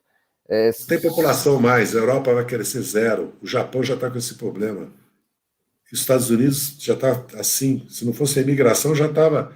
E o Brasil vai caminhar para isso. Aliás, se o Brasil tivesse continuado a crescer, nós tínhamos 4, 5, 7 milhões de bolivianos, paraguaios, chilenos, equatorianos, porque eles já estão investindo no Brasil. Porque é inacreditável o que fizeram com o Brasil. Eu vivi isso porque eu dei consultoria nessa área. Os capitais sul-americanos estavam vindo para o Brasil, porque os chilenos e os peruanos têm uma integração forte econômica. Os chilenos dominam várias áreas das finanças, dos seguros, da aviação, né? Na América do Sul não são assim. E os colombianos também investem no Brasil. E argentinos idem. Quer dizer, o Brasil estava se integrando comercialmente, investimentos, abrindo os mercados, exportando capital tecnológico. Se você pegasse qualquer 5 grandes obras de infraestrutura em qualquer país da América Latina, 2, 3 eram empresas brasileiras que estavam fazendo. E não é só metrô, rodovia, ferrovia e porto, que já é importante, não. Hidroelétricas, termoelétrica, refinaria, estaleiros, siderúrgicas. Nós podíamos exportar, nós temos capacidade. Agora, hoje não. Hoje, você quer montar uma indústria complexa, você vai na Europa, o europeu fala para você, leva. Você fala, não, o que é isso? Eu financio para você. Você fala, não, pera um pouquinho. Mas é a garantia. A garantia é a fábrica que você está comprando. Ah, é? E o juro? Não, o juro é negativo. E o prazo para pagar? Quando você quer pagar em quanto tempo? 10, 20 a 30 anos. Como é que elas vão sobreviver? Você sabe que está todo mundo pegando dinheiro no exterior a 3, 4%, né? Não tem dificuldade a grande empresa. Agora, o trabalhador está pagando 100% de juro para comprar no crediário, no mínimo 40, 50. O cheque especial, 100 e tanto. Cartão de crédito, mas cartão de crédito é 1,5 trilhão. 250%. Então, a apropriação da renda da população violenta por 3 bancos e 2 públicos. O consignado, mesmo consignado... 20%. Né? Que é garantido. 18%. Garantido automaticamente. Aliás, tem um escândalo que se você não pagar o servidor público, não acontece nada. Você só tem greve, protesto. Agora, se você não pagar o consignado, o banco te processa. O Valdez, governador do Amapá, foi condenado no STJ a prisão e perdido os direitos políticos, porque não pagou o consignado, porque ele não estava pagando o servidor, não, tem que pagar o consignado. Então, se eu não pago 700 milhões de salário para o servidor, se eu devo 50 milhões de consignado, eu tenho que pagar. A lei impõe que eu pague. É uma coisa louca. É o domínio do capital financeiro bancário. E esse escândalo agora do BC independente. Mas eu vou ter que encerrar. Tá, é uma última pergunta que eu queria te fazer. Tem outro compromisso aqui agora. Claro. O PT vai haver uma frente, provavelmente, eleitoral, e há uma certa aparência de que a candidatura do Lula vai orientar as alianças abaixo dela, nos estaduais, de que vai ser necessário um rearranjo em função das situações estaduais e tudo. Como é que fica o PT nisso? Como é que fica? Até que ponto você acredita nessas frentes mesmo? Hoje é só uma conversa para o segundo turno, e no primeiro turno cada um vai correr por sua faixa. Nós estamos determinados a constituir uma frente de esquerda, em primeiro lugar, com o PSB, com o PCdoB e com o PSOL, e com o PDT, mas o Ciro tomou outro rumo. Eu não sei se ele conseguirá, né, se consolidar como candidato, porque os candidatos a Senado, a deputado, as lideranças estaduais começam a perceber que é um caminho inviável do ponto de vista eleitoral até agora. Não quer dizer que não possa mudar, ele está fazendo política dele, a linha política dele, porque ele acredita que ele pode ser uma opção entre uma candidatura do Bolsonaro e do Lula, ou mesmo ser adotado pelo DEM, pelo PSDB, o que ele fala abertamente, né? Ele propõe, aliás, está fazendo aliança com o DEM, ou pretende fazer em estados importantes como São Paulo e a Bahia. Isso segundo que o prioritário para nós é a eleição presidencial, é assim que eu estou entendendo. No Rio, por exemplo, o nosso amigo e deputado Freixo está se filiando ao PSB. O PSB o apresenta como candidato. O PT pode apoiá-lo. Pode, não quer dizer que está apoiando. Pode apoiá-lo.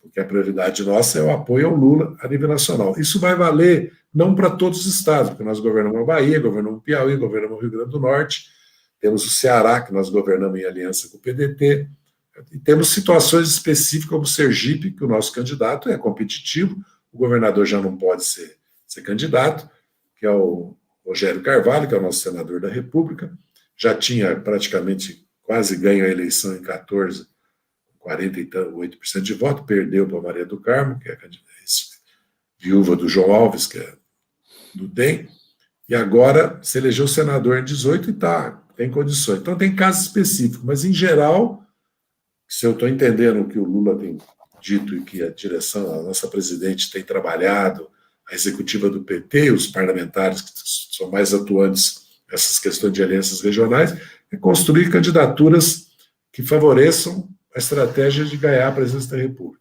Em São Paulo, nós temos um nome forte, que é o Haddad. Parece que o PSD pode ter o Alckmin como filiado e fazer uma aliança com o PSB, com o Márcio França, para disputar a eleição, e tem o Boulos, que se lançou candidato a governador, com toda a legitimidade, com todo o direito dele, né? Porque o PT se construiu assim também, nós não podemos... Mas estamos trabalhando para ver se chegamos a algum acordo. O ideal é que essas três forças estivessem juntas, o PSOL, o PSB e o PT em São Paulo. Nós teríamos chance de disputar o governo pela primeira vez para valer. Porque até hoje, o João Dória, que governa o Estado, não está bem nem a nível nacional, porque não tem nem a maioria do PSDB, e não está bem em São Paulo eleitoralmente. E o candidato dele é o Rodrigo Garcia, que não quer dizer que eu não possa crescer depois. Há um eleitorado conservador em São Paulo muito sólido, que os tucanos consolidaram nos últimos 30 anos. Vamos lembrar que o malufismo e o carcismo praticamente foi absorvido pelo PSDB. Né? A gente esquece isso. Como eu conheço muito isso, minha praia, né, vamos dizer assim, né? Eu sei que isso aconteceu. Quando o Tuma saiu e o Quercia, na eleição de 10, ficou a Marta, o Aloysio e o Netinho, basicamente, muitos acreditavam que o Aloysio não cresceria, porque ele estava muito enfraquecido. O Aloysio pulou e ganhou a eleição em primeiro lugar, e a Marta em segundo, e o Netinho ficou com pouca diferença em terceiro, porque o eleitorado conservador correu para o Aloysio, né? Não tinha o Tuma, não tinha o Quercia, um pouco, né? Não tem muita opção, entendeu? Há blocos eleitorais no Brasil. Eu sempre cito que em 1989, o Brizola, o Lula e o Covas fizeram 44% de voto. As pessoas esquecem isso. E não havia ninguém mais antiditadura. Não havia ninguém mais antiditadura que o Brizola, simbolicamente, né? Mais que o Lula, historicamente. Na luta presente era o Lula. E o Covas era um homem que lutou contra a ditadura a vida toda, foi perseguido, né? Foi caçado. Era um homem autenticamente democrata e antiditadura. Uma coisa que nós tínhamos divergências, tudo, nos separamos. Outra coisa é não reconhecer o papel do Covas. Aliás, é um homem corajoso também. Quer dizer, aquele turrão que ele era, mas corajoso, né? Eu fui muito amigo dele por ter relações familiares do meu cunhado, que foi um jornalista, Manuel Morse, que era muito amigo do Covas. Covas foi caçado, uma das razões é que ele me deu uma passagem em 68 para mim ir para um Conselho Geral de Entidades da ONU em Salvador, ver como é que é a história, né? Uma das razões que ele foi caçado. Quando chegou agora em 18, o Boulos, o Ciro e o Haddad fizeram 44% de voto de novo. Então, no Brasil, existem blocos eleitorais. Aquilo que eu falei. O Fernando Henrique ganhou 2 vezes no primeiro turno, o Serra, o Alckmin, o Serra de novo e o Aécio fizeram 35%, 40% de voto. O Bolsonaro tomou 30% do Alckmin. O Alckmin só fez 4,5%, mas esse 30% não está mais com o Bolsonaro. Não está mais. É um eleitorado que está aí. Por isso que eu falo, não tem terceira via, porque os partidos não são capazes, não têm liderança, não têm nomes, e não tem unidade, e não tem força. Agora, eleitorado existe. Não vamos. Eu tenho alertado o PT sobre isso. Eleitorado de centro-direita liberal conservador existe. E, aliás, a Globo expressa isso, a Folha expressa, o Estado de São Paulo expressa, as revistas expressam. E eles já têm um programa. Eu penso que eles não têm um programa, não, que eles têm. Eles não vão defender o Guedes e a linha bolsonarista, apesar que eles votaram a favor em tudo no Congresso Nacional. Eles vão trazer um programa anti-Bolsonaro, obscurantismo, negacionismo, questão ambiental, política externa e social, educação pública, saúde pública. Não sei se vão... É assim que é a vida. E no Vão fazer de conta que não votaram, nem votaram no Bolsonaro no segundo turno, nem apoiaram o governo Bolsonaro durante o primeiro ano, nem votaram a favor de todas as reformas que desmontam o Estado Nacional e atacam os direitos sociais políticos dos trabalhadores e desconstitui 88, o Pacto Constitucional de 88. Eles vão fazer de conta que não... Quer dizer, não vai funcionar, eu acredito, mas pode ser que não consigam. Porque até aí essa reunião que parecia mais um velório, um jornalista comentou isso, aquela foto ali com o Roberto Freire, com o Mandetta, com o Pena do PV, com representantes de Solidariedade, com a presidente do Podemos, a Renata Abreu, né? Com lideranças importantes, com o presidente do PSDB, o Bruno, com lideranças importantes dos partidos. Entendeu? O ACM Neto não estava, né? Estava o Mandetta. Com gente querendo escapar pelos fundos ali, parecia, né? Gente saindo sem falar e tudo, né? Um clima de velório mesmo. Agora, Não está eliminado a possibilidade de um cenário Keiko Fujimori peruano ali, um empate muito próximo no segundo turno, na apuração, com essa questão do voto impresso ou não. O ambiente pode se tumultuar. Voto impresso a gente discute em 2023, no novo Congresso. Se quer fazer uma revisão, uma avaliação, uma auditoria sobre a urna eletrônica, vamos fazer depois da eleição. Eu sou contra o voto impresso, porque eu sei que vai acontecer. Vai acontecer o que está acontecendo no Peru. Vai aparecer 2.300, 3.500 contestações judiciais, vai judiciar a eleição. Se ganhar por 10% de voto, ganhou. Mesmo assim, o Bolsonaro não vai aceitar, né? Porque o Trump não aceitou, ele pôs uma diferença no Trump lá enorme, comparado com as eleições anteriores, né? Que era pouquinho que a Hillary ganhou, pouquinho que o Obama, né? Já tinha um caso que perdeu, inclusive, na eleição e ganhou no colégio também, não lembro se foi o Nixon, quem foi. Então, eu quero dizer o seguinte, se quer discutir urna eletrônica, vamos discutir em 2023. Né? A sociedade brasileira discutir.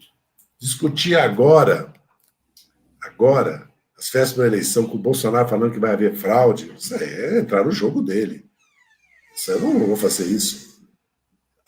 Pode fazer por amostragem, tem algumas especialistas eleitorais, inclusive uma que é petista, que fala, não, vamos fazer uma lei, mas a lei que ele quer passar é essa dele. É que legitimamente o PDT defende por uma questão lá atrás do Brizola em 82, que não tem paralelo com a situação de hoje. Né?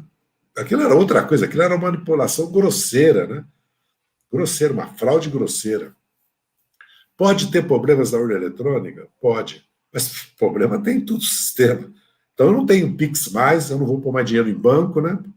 Porque se for pelas questões que estão levantando, vamos apagar tudo que é do sistema financeiro bancário que está, né, informatizado, porque tudo tem risco. Agora, que uma eleição vai ser fraudada pela urna eletrônica, aí já é. Então, quer discutir isso? Depois da eleição. No governo Bolsonaro, sob a pressão dele, com essa maioria que ele tem no Congresso, né, que nós sabemos como é, você discutir, você vai criar as condições para ele inviabilizar o processo eleitoral brasileiro. Não, mas aí se não fizer, ele vai falar que perdeu a eleição. Mas aí, né, disputa política, vamos para disputa política com ele. A maioria da sociedade apoia a urna eletrônica, está aí nas pesquisas, entendeu? Veja só, nós vamos imprimir voto. Para quê? Para conferir? Sabe? É uma coisa... Então vamos imprimir tudo que tem no Brasil que não está imprimindo. Quer dizer, vamos gastar papel? Não me convence, não. Não é que eu não queira discutir, que não seja possível rediscutir tudo. Mas em 23 nós fazemos isso. Não adianta fazer reforma política agora para 22, entendeu? Mudar para distritão. Isso é um escândalo. Quer mudar? O novo Congresso se debruça e faz uma reforma política e aí encara o problema do voto eletrônico. Estou aqui com a família já me pressionando. Maravilha. Eu tenho que sair. Maravilha. Obrigado, Muito viu? obrigado, ministro. Eu que agradeço. Eu que sou devedor, que agradeço a oportunidade. Uma honra. Grande abraço. Viu? Abração. Tchau, gente. Boa tarde, muito obrigado. A gente volta com Forças do Brasil na semana que vem. Satisfação e grande abração. Tchau, tchau.